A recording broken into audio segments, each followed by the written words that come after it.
오늘 우리가 함께 나눌 말씀은 사도행전 4장 23절에서 31절까지의 말씀입니다.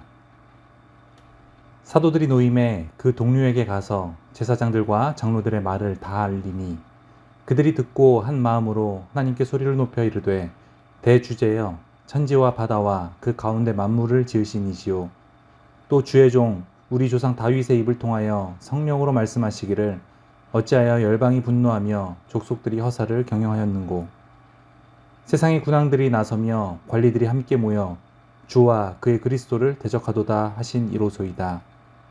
과연 헤롯과 본디오 빌라도는 이방인과 이스라엘 백성과 합세하여 여호와께서 기름 부으신 거룩한 종 예수를 거슬러 하나님의 권능과 뜻대로 이루려고 예정하신 그것을 행하려고 이 성에 모였나이다.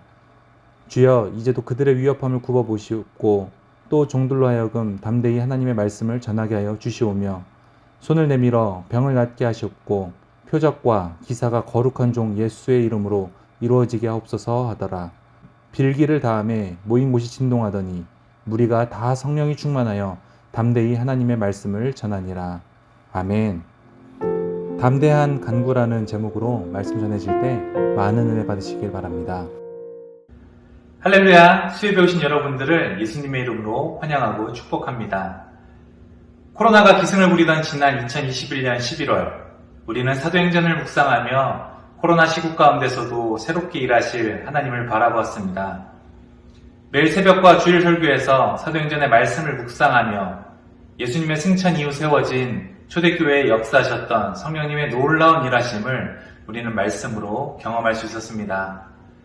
전도사로 부임한 지 1년이 채 안 되는 시간이지만 그간 우리 교회에 역사하셨고 또 지금도 역사하시는 하나님의 일하심을 볼 때면 마음속 벅찬 감동이 올라오곤 합니다. 비록 지난 세월 여러 상처와 아픔, 코로나로 힘겨운 시절을 지나온 우리 교회지만 2023년에 우리 교회가 다시금 새롭게 시작할 중보기도학교, 가스펠 아카데미, 수요 성경 공부로 든든히 세워져갈 모습들을 상상해 봅니다. 사도행전 속 초기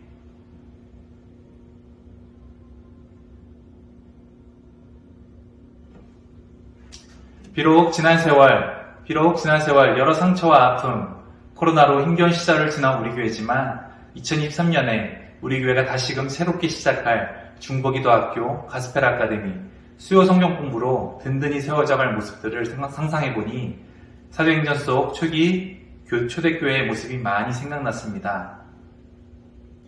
오늘 여러분과 함께 나눌 말씀은 사도행전 4장 23절에서 31절까지의 말씀입니다. 본문의 말씀은 예수 그리스도의 교회를 향한 핍박 가운데 초대교회 성도들이 함께 한 목소리로 예언을 성취하시는 신실한 하나님의 영광을 찬양하는 기도입니다. 오늘 본문의 내용을 나누기에 앞서 우리는 누가복음과 사도행전의 저자인 누가의 시선으로 초대교회의 시작을 잠시 살펴보고자 합니다. 예수님께서 십자가에서 돌아가셨습니다. 그 이후 돌무덤에 예수님의 시신이 안치되셨습니다. 그리고 안식 후 첫날 새벽이 되자 세 여인들은 예수님의 시신에 향품을 처리하기 위해 예수님이 묻히신 돌무덤으로 향했습니다. 그런데 도착해서 보니 좀 이상합니다. 돌이 무덤에서 굴려져 있고 예수님의 시체는 보이지 않습니다. 찬란한 옷을 입은 천사 둘만이 그들 곁에 서 있었습니다.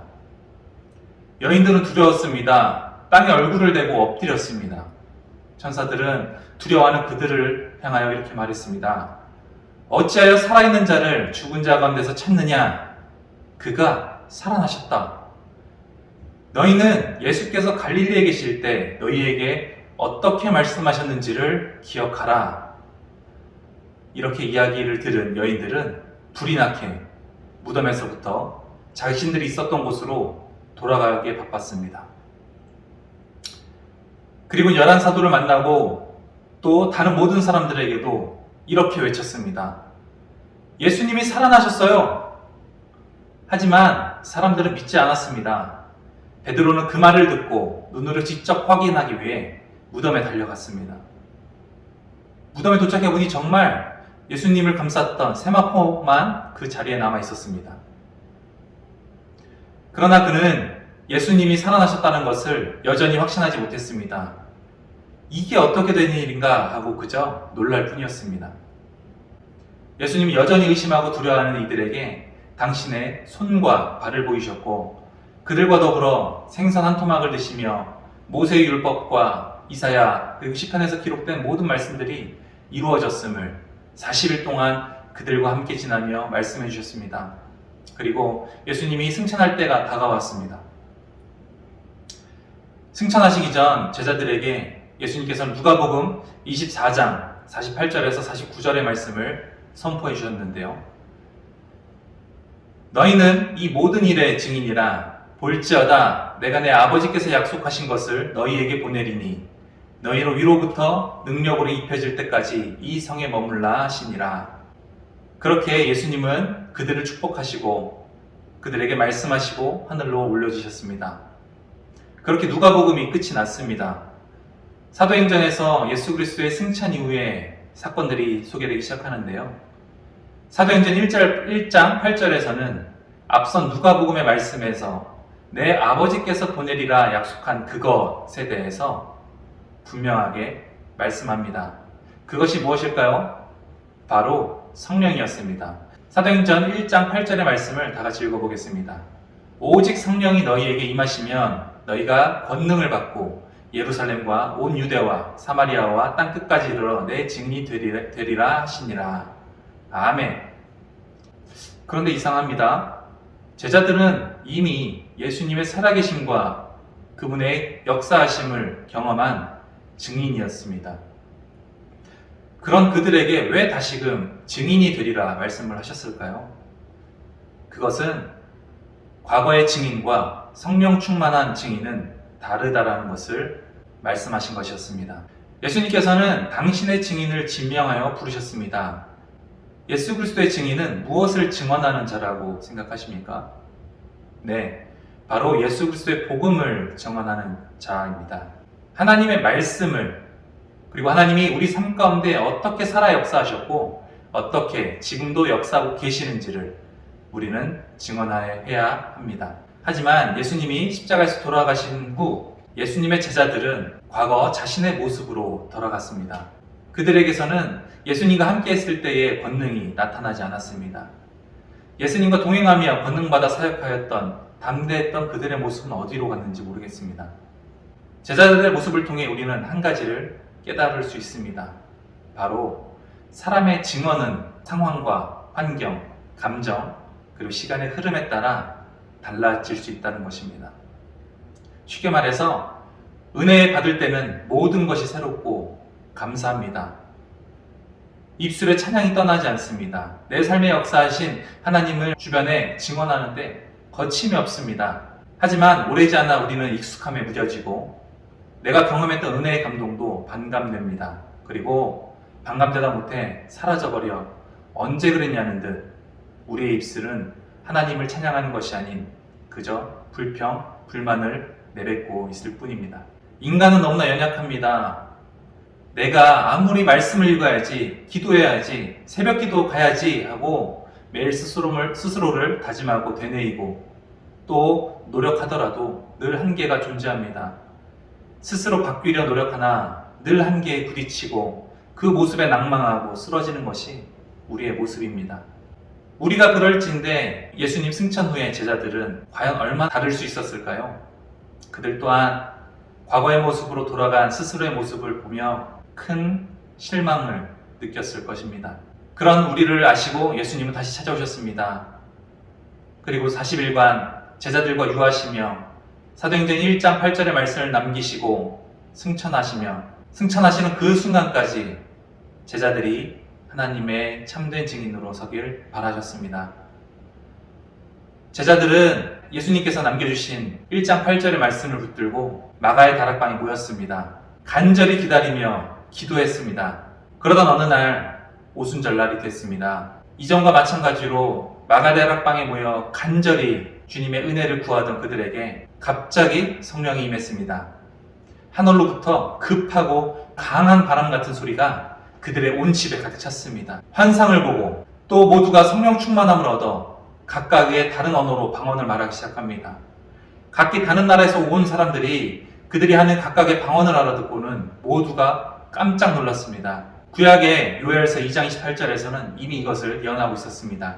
그 후에 내가 내 영을 만민에게 부어주리니 너희 자녀들이 장래의 일을 말할 것이며 너희 늙은이는 꿈을 꾸며 너희 젊은이는 이상을 볼 것이며 하나님이 만민에게 성령을 부어주시리라 약속하셨습니다. 그리고 성령이 임하면 장래의 일을 말하고 늙은이는 꿈을 꾸며 젊은이들은 이상, 환상을 볼 것을 말씀하십니다. 성령이 임하면 우리는 현실이 아닌 하나님이 하실 일들을 바라볼 수 있게 됩니다. 그것은 인간의 지식으로 아는 것이 아닌 하나님이 부어주시는 지혜로 알게 되는 것입니다. 성령을 받은 제자들이 이제 사도로서 예수님의 몸된 교회를 세우는 사역을 시작하게 됩니다.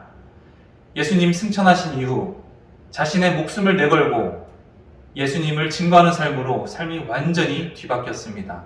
자, 예수 그리스도의 오심과 죽음, 그리고 부활, 그리고 성령 강림의 예언들이 모두 성취됐습니다. 이제는 예수 그리스도의 복음 전파의 예언이 하나씩 성취되어 갑니다.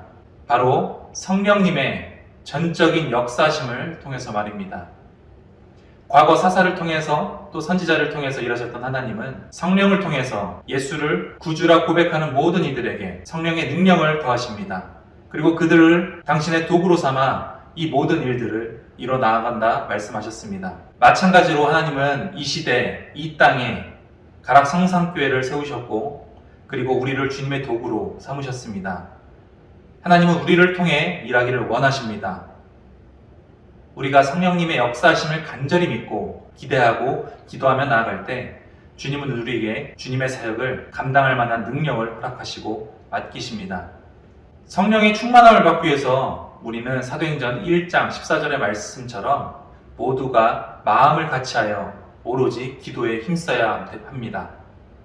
우리 모두가 성령 충만함 받기를 사모하며 뜨겁게 구해야 합니다. 그런데 우리 누구에게 구해야 합니까? 오늘 본문의 2차절 말씀에서 사도들이 고백하듯 우리는 천지의 주제이신 만물을 지으신 그 절대자 하나님께 해야 합니다. 오늘의 본문의 말씀을 이해하기 위해서 발단이 되는 사도행전 3장과 4장의 사건들을 함께 살펴보고자 합니다. 우린 이들 사건들을 살펴보면서 이야기 전개 속에 드러난 성령의 충만함의 특징, 그것과 본문의 기도의 고백 속에 담긴 그들의 믿음과 또 그들의 마음을 이해하고자 합니다. 우선 3장에서는 성전 미문에서 40년간 앉아 생활하던 거린이 등장합니다. 베드로와 요한이 기도하기 위해 예루살렘 성전에 올라갔습니다. 그때 성전 미문에 앉아 구걸하던 걷지 못하는 자가 베드로와 요한을 보고 구걸을 하기 시작합니다. 그가 원하는 것은 명확해 보였습니다. 그런데 베드로는 은과 금은 내게 없거니와 내게 있는 이것을 주노니 나사렛 예수 그리스도의 이름으로 일어나 걸어라 라고 외치며 그에게 손을 내밀었습니다. 거리는 즉각 베드로와 요한의 잡아일으키는 손길을 의지해 일어났습니다. 그의 발과 발목, 온 다리에 힘이 생겼고 거리는 몸을 일으켜 걷고 뛰며 하나님을 찬양했습니다. 베드로와 요한은 금과 은이 아닌 나사렛 예수의 이름으로 그를 일으킵니다. 그들은 성령의 충만함을 받고 그에게 궁극적으로 필요한 것이 몇 푼의 돈이 아닌 바로 자유라는 것을 알았습니다. 여기서 성경은 성령 충만함에 대한 첫 번째 특징을 말해줍니다. 성령의 충만함을 입기 전 우리에게 보이는 것은 그저 현실뿐이지만 성령의 충만함을 입은 후에 우리는 보이지 않던 것을 볼 수 있게 된다는 것입니다. 그리고 이전에 하지 못했던 것들도 하나님이 주신 지혜와 능력으로 이제는 믿음으로 행할 수 있게 된다는 것입니다. 이제 이어질 사건들에서 성령 충만함의 두 번째 중요한 특징이 드러납니다. 그것은 바로 성령 충만함을 받게 되면 담대함으로 예수 그리스도를 증거하게 된다는 것입니다. 거린의 나음을 보며 당시 현장에 있던 수많은 사람들은 놀랐습니다. 그럼 그들을 향해 베드로는 이렇게 외쳤습니다. 왜 놀라느냐? 너희가 생명의 주를 죽였으나 하나님이 죽은 자 가운데서 그를 살리셨으니 우리가 이 일의 증인이라. 예수로 말미암아 난 믿음이 너희 모든 사람 앞에서 이같이 그를 완전히 낫게 하였느니라. 이제 회개하고 돌이켜 죄 없이 함을 받으라. 담대히 예수 그리스도의 부활의 약속이 성취되었음을 선포합니다. 하지만 이 자리에 있던 제사장과 사두개인들은 예수 그리스도의 죽음과 부활을 전파하는 그들이 몹시 못마땅했습니다. 더더군다나 그 거린을 일으킨 그것을 빌미로 신성모독의 죄로 그 사도들을 붙잡아 이튿날까지 가뒀습니다. 이튿날 예수를 메시아로 인정하지 않는 유대인들, 특히 바리새인과 사두개인들, 대제사장들이 사도들을 불러 세웠습니다. 그리고는 사도들 가운데 이렇게 외쳤습니다. 너희가 무슨 권세와 누구의 이름으로 이 일을 행하였느냐? 라고 물었습니다.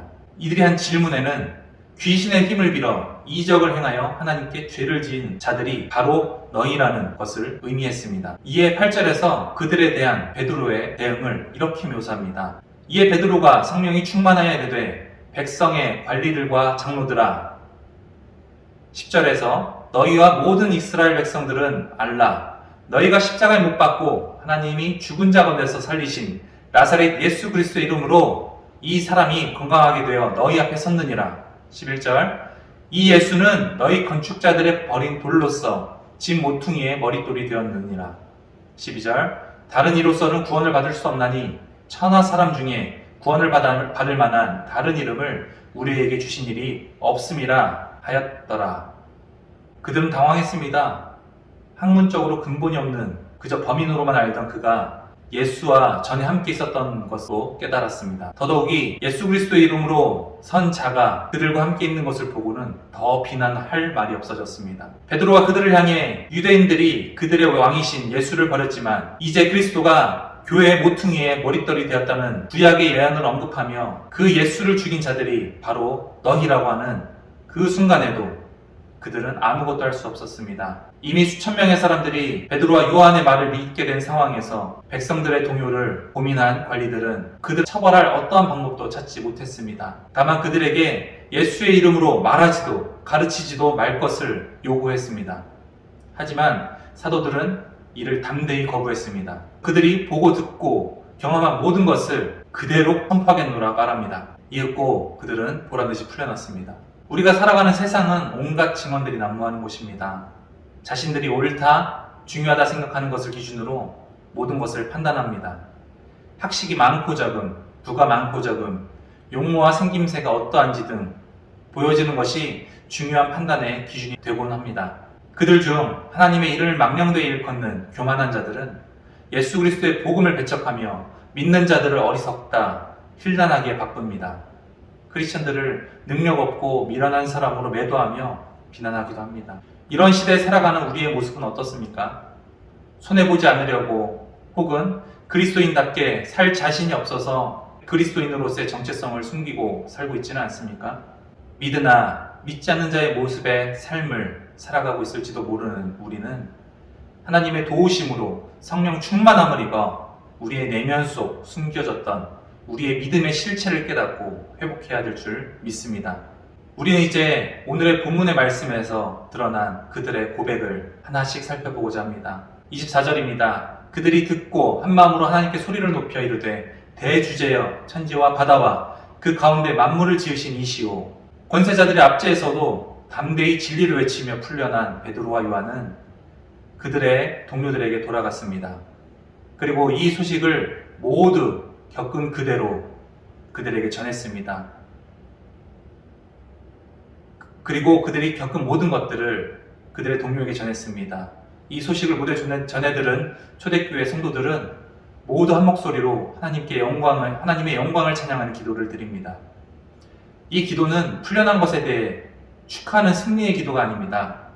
선지자들이 예언했고 그들이 예상하던 핍박에 맞설 용기와 힘을 얻기 위한 기도였습니다. 현실을 회피하고 도망가기 위한 것이 아니었습니다. 그들은 현실을 회피하고 도망가지 않았습니다. 그들은 마주한 현실은 동일하지만 이에 당당히 맞설 수 있는 힘을 구한 자들이었습니다. 25절과 26절의 말씀을 살펴보길 원합니다. 25절, 또 주의 종 우리 조상의 다윗의 입을 통하여 성령으로 말씀하시기를 어찌하여 열방이 분노하며 족속들이 화살을 경영하는고. 제자들은 선지자 다윗을 통해 예언하신 큰 일을 하나님께서 이루실 것이라는 것을 확신하고 있었습니다. 또한 그리스도를 소멸시키려는 모든 이방인들의 꿈이 거만하고 헛된 것임을 그들은 말합니다. 하나님은 예언을 성취하시는 분입니다. 세상의 통치자는 하나님이시며 세상이 아무리 하나님의 사람을 능욕하고 압살하려 해도 결국 승리는 우리의 것입니다. 26절입니다. 세상의 군왕들이 나서며 관리들이 함께 모여 주와 그의 그리스도를 대적하도다 하신 이로소이다. 메시아이신 예수의 대적자로 등장하는 열방과 세상의 군왕은 당시 유대 헤롯 안디바와 사마리아의 왕, 사마리아의 총독 본디오 빌라도를 가리킵니다. 또한 족속과 간원들은 이스라엘 백성들과 종교자들을 가리킵니다. 앞서 말한 승리가 우리의 것일 수밖에 없는 이유가 뭘까요? 그것은 예수께서는 구원 사역을 성취하실 것이기 때문입니다. 그리고 그 구원의 역사는 지금도 계속되고 있습니다. 27절과 29절의 말씀입니다. 과연 헤롯과 본디오 빌라도는 이방인과 이스라엘 백성과 합사하여 하나님께서 기름 부으신 거룩한 종을 거슬러 하나님의 권능과 뜻대로 이루려고 예정하신 그것을 행하시려고 이성해 보였나이다. 주여, 이제도 그들의 위협함을 굽어보시옵고 또 종들로 하여금 담대히 하나님의 말씀을 전하게 하여 주시오며. 27절에서 갈릴리와 베레아를 통치하던 분봉왕 헤롯 안티파스와 빌라도는 원수지간이었습니다. 하지만 그들은 하나님 나라를 대적하고 예수를 죽이는 데 있어 하나가 되었습니다. 세상은 교회를 무너뜨리기 위해 언제든 하나가 될 준비가 되어 있습니다. 이처럼 사내들인 공회가 앞서 17절에서 이 이름으로 아무에게도 말하지 말게 하자라는 결의를 행하면서 그리스도인을 핍박하는 가운데서도 초대교회 성도들은 그 모든 위험마저 하나님께 의탁했습니다. 28절에서 하나님의 권능과 뜻대로 이루려고 예정하신 그것을 행하려고 이 성에 모였나이다 라고 표현할 만큼 그들은 자신들에게 닥치는 모든 핍박마저도 하나님의 계획 가운데 있음을 인정하는 믿음의 고백을 합니다. 29절에서는 28절에서 더 나아가 피할 수 없는 핍박의 상황에서도 계속적으로 하나님의 말씀을 전하는 일에 용기 주시기를 기도하는 그들의 모습이 나타납니다. 특히 주시오며에 해당하는 단어는 당신은 지금 즉시 주옵소서 라는 아주 급박한 상황에서 절박하게 요구를 할 때 사용하는 표현으로 하나님 나라 확장에 있어 그 말씀을 전하는 것이 어떤 일보다 중요했음을 보여줍니다. 우리가 처한 상황은 모두 맡겨놓고 먼저 그의 나라와 그의 의를 구하는 것을 그들은 보여줍니다. 30절에 손을 내밀어 병을 낫게 하시옵고 표적과 기사가 거룩한 종 예수의 이름으로 이루어지게 하소서 하더라. 초대교회 성도들은 말씀의 전파와 함께 하나님의 초자연적인 능력이 드러나기를 원했습니다. 그런데 이 표현은 단순히 기적을 보여달라는 것이 아닙니다. 일어날 모든 기적들이 하나님의 주권적인 역사로 일어났음을 인정하는 표현들이었습니다. 하나님께서 전능하신 능력과 권능으로 당신의 손을 내밀 때 비로소 그 기사가 행해질 수 있음을 말하는 것입니다. 우리의 모든 사역의 행함이 내가 그리고 우리가 잘나서가 아닌 예수 그리스도의 이름의 능력으로 하나님이 하시는 행하심임을 우리는 명심해야 합니다. 31절입니다. 빌기를 다음에 모인 곳이 진동하더니 무리가 다 성령이 충만하여 담대히 하나님의 말씀을 전하니라. 기도가 끝나자 성령님께서는 그들에게 당신의 살아계심의 표징과 응답의 반응으로 주변을 진동시키셨습니다. 그리고 기도하는 무리 모두 성령 충만케 하셨다고 말합니다. 성령 충만함은 하나님이 특별한 임무를 부여하기 위해서 주시는 것입니다. 누군가에게는 일시적인 성령의 충만함을, 또 다른 누구에게는 영구적인 직분으로, 또 누군가에게는 계속적인 성령의 충만함을 허락하십니다. 그 성령 충만함의 크고 작음의 기준은 존재하지 않습니다. 하나님께서 뜻하시는 각자의 분량대로 은사를 부어주시기에 우리는 각자가 받은 은사를 놓고 전혀 비교할 필요가 없습니다. 우리는 각자 받은 성령의 충만함 그리고 은사를 존중하며 함께 아름다운 믿음의 공동체를 세워나가야 할 것입니다. 초대교회 성도들의 기도의 내용들을 함께 살펴보면 우리는 하나님의 성령 충만함을 허락하신 목적을 발견하게 됩니다. 그 목적은 바로 하나님 나라의 확장이었습니다. 하나님께서 우리 가락성산교회를 이 땅 위에 세우신 것 또한 동일한 목적과 계획이 있으십니다. 하나님은 우리를 통해 증인의 역할을 넘어 삶으로 하나님의 나라를 증거하는 자들이 되길 원하십니다. 우리 또한 절대 통치자이신 하나님을 절대적으로 믿고 의지해야 합니다. 나는 할 수 없지만 하나님께서 원하신다면 할 수 있게 만드시는 분이심을 이 시간 확신하시기 바랍니다. 하나님의 성령의 역사가 임했던 마가의 다락방처럼 우리 교회가 성령의 역사하심으로 충만한 교회가 되길 기대하고 기다리며 또 기도하며 행해야 합니다. 감사한 것은 성령의 역사는 이미 시작되었습니다. 성령님은 우리 삶 가운데서도 또 우리 교회에서도 지금 이 시간 살아 역사하십니다. 우리 교회를 더욱 든든히 믿음의 반석 위에 세워나가길 원하십니다. 나와 가족의 평안 그리고 유익을 구하는 것을 넘어서서 하나님 나라를 위해 우리 각자가 받은 소명을 발견하고 훈련하여 하나님 나라의 귀한 일꾼으로 세워지길 예수님의 이름으로 축원합니다. 영혼 구원, 복음 전파의 담대한 간구로 하나님 나라를 든든하게 세워나갈 우리 가락 성상교회를 고대합니다. 그것을 이루실 하나님을 찬양합니다. 우리 시간 다 같이 함께 기도드리시겠습니다. 대주제여 천지와 바다와 그 가운데 만물을 지으신 이시오 또 주의 종 우리 조상 다윗의 입을 통하여 성령으로 말씀하시기를 어찌하여 열방이 분노하며 족속들이 허사를 경영하였는고 세상의 군왕들이 나서며 관리들이 함께 모여 주와 그의 그리스도를 대적하도다 하신 이십니다. 과연 헤롯과 본디오 빌라도는 이방인과 이스라엘 백성과 합세하여 하나님께서 기름 부으신 거룩한 종 예수를 거슬러 하나님의 권능과 뜻대로 이루려고 예정하신 그것을 행하려고 이 성에 모였나이다. 주여 이제도 그들의 위협함을 구워보시고 또 종들로 하여금 담대히 하나님의 말씀을 전하게 하여 주시오며 손을 내밀어 병을 낫게 하시옵고 표적과 기사가 거룩한 종 예수의 이름으로 이루어지게 하옵소서. 사랑하는 우리 교회를 위해 기도합니다. 예수님의 피로 세운 가락 성산교회를 기억하시고 성산의 모든 가족들이 주님의 사랑으로 서로를 보듬고 아끼며 작은 천국을 이루어나가는 우리가 되게 하여 주시옵소서. 예배를 위해 기도합니다. 하나님께 올려드리는 우리의 찬양과 경배를 기뻐 받으시고 무엇보다 우리가 살아가는 매일의 삶이 하나님께 드려지는 삶의 산제사가 되게 하여 주시옵소서. 특별히 모든 예배를 준비하는 동역자들과 예배 가운데 함께할 모든 영혼 가운데 주님이 부어주시는 은혜를 충만히 경험하는 예배 되게 하여 주시옵소서. 예수를 믿지 않는 주님의 택정된 자녀들이 이곳 제단에 나오게 하시고 즐거이 주님의 복음을 전하는 데 부족함이 없는 우리 모든 성산의 가족들이 되게 하여 주시옵소서. 특별히 다음 세대를 위해 기도합니다. 청년들의 삶의 예배가 회복되게 하시고 이들의 살아가는 모든 순간들이 주님의 손에 붙들림 받아 세상을 이기며 나아가는 귀한 주님의 군사들 되게 하여 주시옵소서. 주일학교, 주일성경학교의 영적, 질적, 양적 부흥을 허락하시고 사역을 감당하는 교역자와 선생님들을 더욱 굳건한 믿음으로 붙들어 주시옵소서. 아프리카 잠비아의 김혜진 선교사님과 태국의 전찬섭 선교사님을 비롯한 동역자들과 또 돕고 있는 모든 교회들에도 주님의 귀한 은혜가 넘쳐나게 하여 주시옵소서. 이 모든 말씀 예수님의 이름으로 기도드렸습니다. 아멘.